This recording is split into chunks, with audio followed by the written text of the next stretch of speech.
What is up, fight fans? This is DJC Combat, and next weekend goes down the first pay-per-view of July on International Fight Week, UFC 290, and I want to give my breakdown and prediction for the main card. Very stacked main card.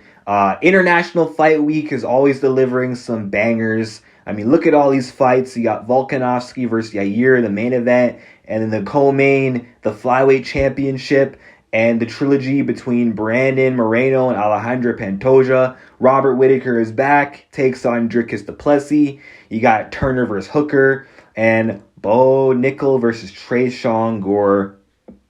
5 good fights on this main card, and I want to talk about all of them, starting with the main card opener, Nickal versus Tresean Gore.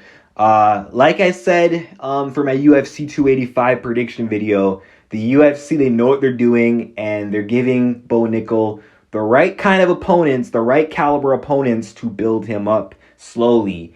And they chose the right opponent in Tresean Gore. I'm not saying Gore isn't dangerous, and he actually does have an 81% takedown defense ratio. But against who? He's never fought a wrestler, grappler like Nickal. He's got one path to victory, and that is to stuff takedowns and try to plant a bomb on Nickal's chin and knock him out. But that's a lot to ask for. I don't know if that can be done. I don't know if he'll be able to consistently go out there, defend takedowns of and put on a striking clinic. I think Bo's just going to go out there, do what he does with his wrestling, and dominate like he did to Jamie Pickett, and probably get a submission finish on the ground or a ground and pound finish. I just don't think that Gore is that caliber of opponent that is going to stop someone like Nickal, and I think Nickal stays undefeated. Now, moving up the main card, we got Jalin Turner versus Dan the Hangman Hooker. This fight got pushed back. It was supposed to happen in March. Jalin Turner ended up fighting Mateusz Gamrot, which was an even bigger step up than Dan Hooker. And Jalin Turner really held his own in that fight. It was a split decision. He did really well. He had Gamrot in trouble in some moments. He had him hurt. And this Jalin Turner guy is really good. I mean, only 2 losses. I think he's like 5-2 overall in the lightweight division. Since moving to lightweight, he's looked unstoppable. He's tall for the division, big, 6'3", long reach, 77 inches, 2 inches longer than Dan, 3 inches taller. They're both really good strikers, and they're both really dangerous on the feet. So this should be a banger for as long as it lasts. But I think this is a bad matchup for Dan Hooker, and it sucks for Dan because he just bounced back in the win column, and he looked really good against Claudio Puelles. But that's Puelles, man. He's not the level of striking and power that Jalin Turner is. Jalin Turner is not just this one-dimensional grappler with no hands like Claudio. That Claudio was like tailor-made for Hooker to get back in the win column against. But Jalin Turner might send him back into the losing column. I mean, Dan Hooker could win, but it's going to be tough. I think Jalin Turner is going to be able to use his physical attributes to his advantage, his superior attributes, being taller, being longer. He's got good striking. I think he's going to put the pressure on Dan Hooker. Dan Hooker's striking defense isn't the greatest, He's there to be hit, and I think he's going to get hit by Jalin Turner, and I can kind of see Turner overwhelming him early, similarly to how Arnold Allen did. He can win this fight on the feet, but then even on the ground, Jalin Turner is pretty slick, with his grappling, with his jiu-jitsu, so he might be able to stun Dan, submit him. I think Jalin Turner gets this done, but I am rooting for Dan Hooker. But Jalin Turner, man, that guy is an absolute problem in this division, and I think Jalin Turner can go far.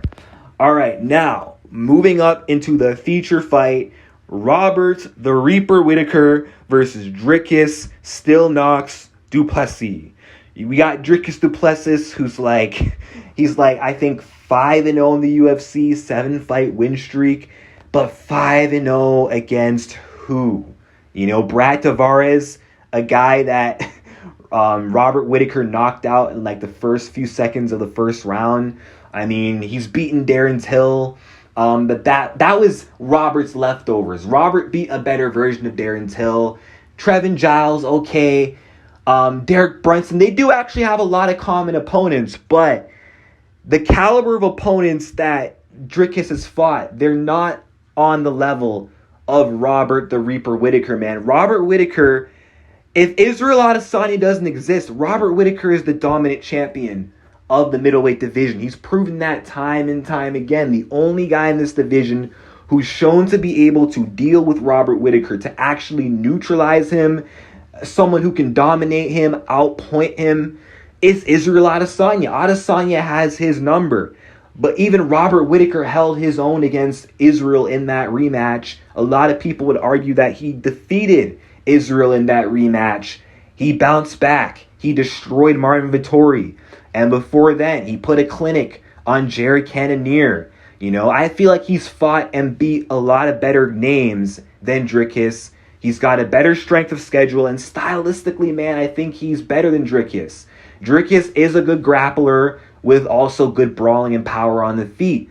But Robert Whittaker, striking-wise, is way too fast, way too clean, way too technical. He's got better footwork than Dricus Duplessis. And then even when it comes to grappling, honestly, the way he was able to go out there and beat Darren Till, that's not how you beat Robert Whittaker. If you're going out there to hope to impose your wrestling on him, take him down, maul him on the ground, good luck, because that's not going to happen. He's got some of the best takedown defense in this division, so I don't see him going out there out grappling Robert Whittaker. So Robert can stifle the takedowns of Dricus, and when it comes to the striking, like I said, Whittaker's too clean, too technical, too fast. Dricus' best hope to win this fight is like a fluke shot, like a knockout punch. One clean, good punch that lands on the button of Whittaker and puts him to sleep. He's got to hope to overwhelm Robert Whittaker early, catch him early, or he's got to hope that Robert Whittaker is just on his worst night, like he has just an off night, bad day in the office, and then Dricus can just catch him on a bad day. But if Robert's at his best, and Dricus Duplessis just doesn't land that one big shot, how the hell is Dricus going to win? He's not going to outpoint Robert Whittaker on the feet. I can't see him planting one on Robert Whittaker's chin, and I can't see him taking him down. So I think Robert Whittaker's going to go out there. He's going to do his thing. He's going to put on a striking clinic, and I think he's going to destroy Dricus Duplessis. And once again, he's going to show levels against Dricus. The UFC, they made a mistake making this matchup. They should have just given Duplessis the title shot and potentially on this card. Since Israel Adesanya took no damage against Pereira, he's wanted this fight against Dricus. The UFC made a dumb decision making this fight because Duplessis is not winning this fight, and the UFC will have no choice but to give Whittaker a trilogy against Israel Adesanya. It is inevitable because both those guys are the two best in the division, and they both can't stop winning, which inevitably makes those two collide against each other. So I think he's going to destroy Dricus, and him and Izzy are going to get that last dance going. Although anything can happen, maybe Dricus can shock the world, but I just don't see it. Now, moving on to the co-main event of the evening. Brandon, the Assassin Baby Moreno versus Alejandre Pantoja, Part 3. These two, they fought 2 times already. Once on The Ultimate Fighter in 2016. Another time on a fight night in 2018. Pantoja's 2-0 over Brandon. He's beaten him twice. Submitted him in The Ultimate Fighter and then beat the crap out of Moreno on short notice in their second fight at UFC Chile in 2018.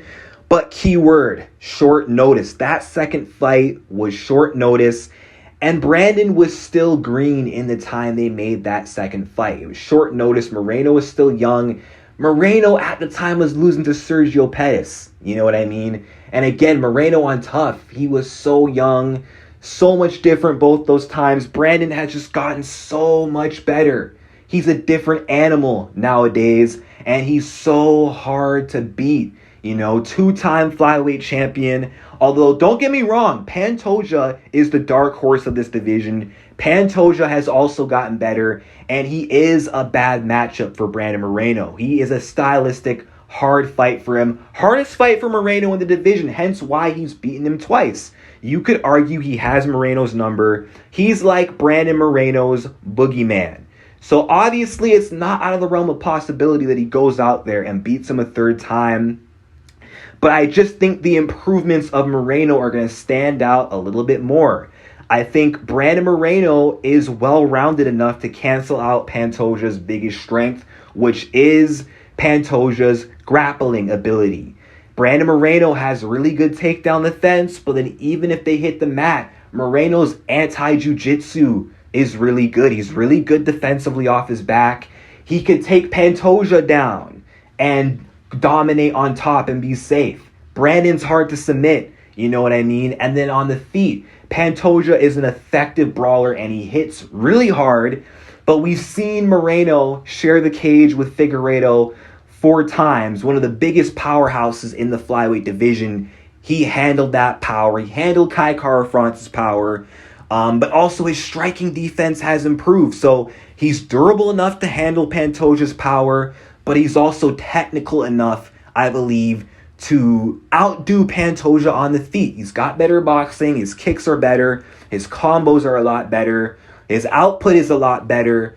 So I think 2023 Moreno, I think this time he gets it done. This is going to be the one. If Israel Adesanya, after 7 years, could finally defeat his boogeyman, I think Brandon Moreno can as well. Although I'm not counting out Alejandre. He could win. We might hear Anu, but I'm going to trust the improvements of Moreno. I think he gets it done, and we're going to hear and still. Now moving on into the main event of the evening, the featherweight championship of the world. Alexander the Great Volkanovski back in the featherweight division to make the 5th defense of his featherweight title against Yair El Pantera Rodriguez, the interim champion who won the interim championship on the same card as Volk. And a lot of people see Yair as Volkanovski's biggest threat to date in the featherweight division, which could be true. You know, Yair does definitely bring some new things to the table that Volk hasn't seen before. He matches the reach of Volkanovski, and he might be one of the very few guys who can actually match the speed of Volk, because Volk usually has a speed advantage. This time, I don't think that's going to be the case. Yair is one of the best strikers Volk's ever gone up against, and he's one of the most unpredictable, most tricky, unorthodox strikers that Alexander Volkanovski has ever been up against. He's got a very kick-heavy style, and he's improved so much in terms of the weaknesses in his grappling, takedown defense. He's much better on the ground than he was when he fought Edgar. He's a lot harder to take down. And in just a pure striking match, he's very dangerous for Alexander Volkanovski. However, Volkanovski has proven time and time again that he's the best featherweight in the world, okay? His only loss in the UFC and in 7 years was to Islam Makhachev, who barely beat Alex. Alex barely lost that fight. He did very exceptionally well against Islam Makhachev, and he's going to come back down to featherweight against another featherweight contender. And I just don't know if Yair Rodriguez is going to be that guy. He could be that guy, but I don't know, man. Volkanovski, he adapts. That's what he does. Yair's the toughest challenge. Volk is going to find a way. And Alexander Volkanovski is different from anyone Yair has ever fought before. You know, we can talk about Yair is different. What about Volk? Volk has some of the best IQ, best striking defense, best footwork of anyone that Yair Rodriguez has ever fought. You know, he's very good at seeing the shots coming. It's really hard to catch Volkanovski off guard. Volkanovski's not Josh Emmett. He is not Brian Ortega, okay? And Yair Rodriguez, I know this was a long time ago, but he struggled with the Korean Zombie before that last-minute shot. Look what Volkanovski did to the Korean Zombie. And also take into account, one thing that no one talks about for as good of a striker as Yair is, his defense is not that good. He gets hit a lot. He gets hit a lot in almost every single fight, okay? And I think Volkanovski, with the high-level boxing that he has, I think he's going to be able to exploit that. I think he's going to land a lot of clean, damaging shots on Yair, but he's not going to headhunt. He's going to mix it up to the body, and then he's going to go up top of the head. He'll also chop down the legs of Yair Rodriguez, put the pressure on Yair. And we've seen Max Holloway out-grapple Yair Rodriguez. You'd think someone with the wrestling of Volkanovski would want to take advantage of that. Volk is a way better wrestler than Max Holloway. We've seen him go up against the grappling of Islam, so he's got a massive advantage in terms of wrestling. I do think there will be a lot of striking in this fight, and it will be competitive on the feet for as long as it lasts. But when the opportunity comes to get the fight to the ground, Volk will waste no time. And I don't see Yair being able to consistently defend takedowns from Alexander Volkanovski for 5 rounds. Volk will get this to the ground, and I think he's going to do damage on the ground, which will change the course of the fight. Yair is really tough, though, so Yair could survive this fight. Volk doesn't really get many finishes, so I'm going to say Alexander Volkanovski wins this fight by unanimous decision, probably 49-46 or 50-45. Yair will do some damage. This will be a battle. Like, there will be moments where Volk might even get stunned. Maybe he drops Volkanovski, but unless he knocks him out cold, just knocking him down is not going to be enough. Volk's a dog. He's extremely tough. He's not just going to let Yair control the fight after dropping him. He's going to get back in the fight, and he's going to make Yair pay, and I think Yair is going to lose composure. So I think Volk's going to win this fight, and yeah, I don't know. I think it's going to be another title defense, and Volk's going to show once again why he is catching up to Aldo in terms of being the greatest featherweight of all time, man. Volkanovski is a special talent. I mean, if Yair does pull the upset, I will not be shocked. Yair is very good. He's got the tools to get it done, but knowing who Volkanovski is, how tough he is, how smart he is, how skilled he is, I just think he's overall the better fighter, and Yair's best chance to win is a knockout. That is the only way he's going to win, not a decision. Volkanovski can finish him or he can win by decision. And if your only chance to win is a finish, I cannot bank on that. I made that mistake when I picked Brian Ortega, and Islam barely got it done, like I said, okay? Islam Makhachev barely beat him. And again, every time I've picked against Volkanovski, I've picked against him a lot. It's not gone well. He's proven me wrong almost every time.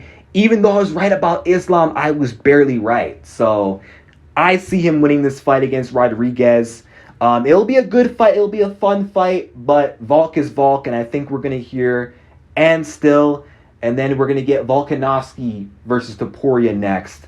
But yeah, that's it for my breakdown and prediction for UFC 290. Hope you guys enjoyed. Be sure to hit that subscribe button. And let me know your picks in the comment section down below. And until next time.